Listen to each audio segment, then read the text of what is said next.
3 এজেজুয়ে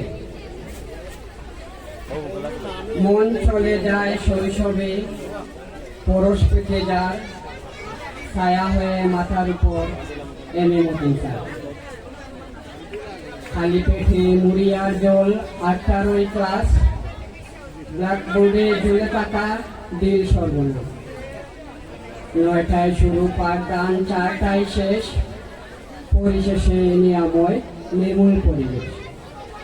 গুনগুন সুরে মুগ্ধ করে আসতাম, না পারিলে গুনতে হবে গুচ্ছ বেতের দান। যা করেছেন আমাদের তোরে তেমনি শুনিব, অন্ধকারে পথ দেখিয়ে আলোতে তুলেছে। দুঃখ ভরা মনটা মোর করে আনচান, রাস্তার ওই গাছেরাও গায় আপনার গান। ক্ষমা কর গুরুজন, আপনি অভিভাবক মহান, আমরা দিতে পারিনি আপনার প্রাপ্য সম্মান।